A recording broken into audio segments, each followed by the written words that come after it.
किस्म के प्रश्न आए और कई किस्म की चर्चाएं हुई हैं। सबसे पहले तो मैं सोनिया जी को ये कहना चाहता हूं कि under the garb of Chinese crisis and about the COVID-19, one should not shy to answer the questions which the nation wants to know. ये कोविड के कारण या चाइना की जो सिचुएशन है उसके कारण मूल प्रश्नों से बचने का प्रयास सोनिया जी न करें, क्योंकि भारत की बहादुर फौज सक्षम है देश की रक्षा करने में, देश की सरहदों की रक्षा करने में, और प्रधानमंत्री श्री नरेंद्र मोदी जी के नेतृत्व में देश सुरक्षित भी है, मजबूत भी है और देश के जांबाज हमारे आर्मी के लोग देश की रक्षा करने में सक्षम हैं। उसकी संप्रभुता से लेकर और बॉर्डर्स की रक्षा करने में our army people are capable. The same way as far as COVID-19 is concerned, under the dynamic leadership of Prime Minister Modi, India has fought COVID-19 in the best possible manner, and we can say that the Corona warriors, the doctors, the paramedics, the staff nurse, the people involved in sanitation, and also the police officials have played a tremendous good role which should be applauded by one and all. तो इसलिए सोनिया जी को इनकी चिंता करने की जरूरत नहीं है। इनकी प्रधानमंत्री जी के नेतृत्व में देश इन सारे विषयों के बारे में सुरक्षित भी है और सक्षम भी है लड़ने के लिए। लेकिन हम गांधी परिवार से उनके किए गए कर्मों के बारे में, the sins, the deeds which they have done during the governance, the people of India, 1.3 billion people of India want to know about it.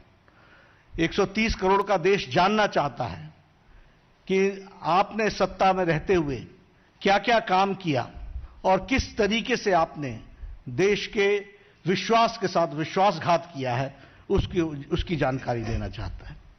मैंने कुछ दिन पहले, 2 दिन पहले ट्वीट करके राहुल गांधी फाउंडेशन के विषय पर प्रश्न उठाए थे। आरजीएफ पर मैंने प्रश्न उठाए थे। आज पी चिदम्बरम साहब बोलते हैं कि प्रिजम्पटिव ऑफर है हमारा, और वो प्रिजम्पटिव ऑफर ये है कि राजीव गांधी फाउंडेशन वो पैसा वापस लौटा देगा। सबसे पहली बात तो यह है कि अगर पूर्व वित्त मंत्री जो खुद बेल पर हो, हम समझ सकते हैं व्हाट आर द क्रेडेंशियल्स, लेकिन उसके द्वारा यह स्वीकारना होगा, इट इज एन एक्सेप्टेंस कि देश के अहित में राजीव गांधी फाउंडेशन ने फंड्स भी लिए और उन फंड्स को नैतिकता के आधार पर जो नहीं लेना चाहिए था, जो नियमों के अनुसार नहीं लेना चाहिए था, वह लेने का प्रयास हुआ है। और इस परिवार का हम सब जानते हैं एक ही तरीका है, authority without responsibility. Speak whatever you like about anybody, whenever and wherever you wish, and you are not there to answer the questions which the nation wants to know. Here I am asking from Sonia Gandhi ji, 10 questions today, 10 questions I am asking. And the nation wants to know, the country wants to know, the country fellow man wants to know that what is the answer which he can give. First question is, that countries like China has donated through Chinese embassy to Rajiv Gandhi Foundation from 2005 to 2009. आज सुबह मुझे बताया गया कि एक ही बार लिया है। It is a continuous flow of money from Rajiv Gandhi Foundation, from Communist Party of China, from the Chinese government through Chinese embassy. Not only this, the tax havens of Luxembourg donated Rajiv Gandhi Foundation every year between 2006 to 2009.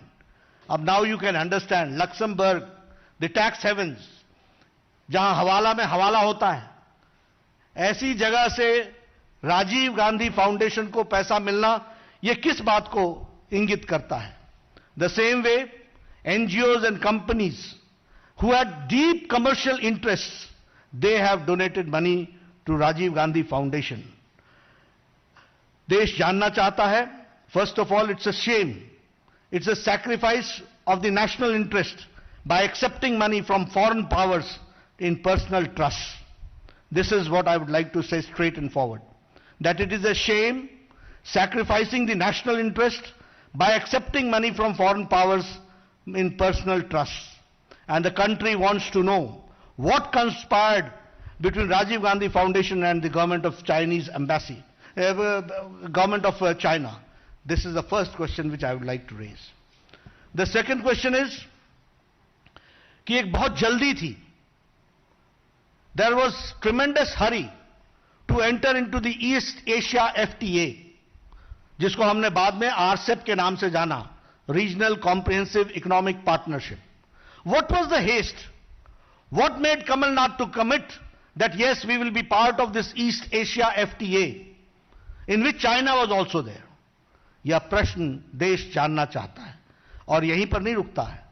Parallelly जब हमने अपने आप को east Asia FTA के साथ engage करना शुरू किया, जिसको 2019 में आरसेप के नाम पर भारत के यशस्वी प्रधानमंत्री मोदी जी ने 15 देश एक तरफ रहने के बावजूद 16वां देश भारत ने अपने आप को अलग किया, यह कहते हुए कि this is not in the interest of farmers, this is not in the interest of MSME sector, this is not in the interest of the laborers, and this is not in the interest of the agriculture.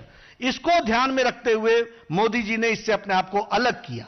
लेकिन जब इसमें हम engage हो रहे थे, east Asia जो RCEP के नाम से जाना जाता है, ईस्ट एशिया एफटीए, तो पैरेलली भारत का चाइना के साथ डेफिसिट ट्रेड 2003 में, जो 2004 में 1.1 बिलियन था, वह बढ़कर के 2013-14 में 36.2 बिलियन हो गया.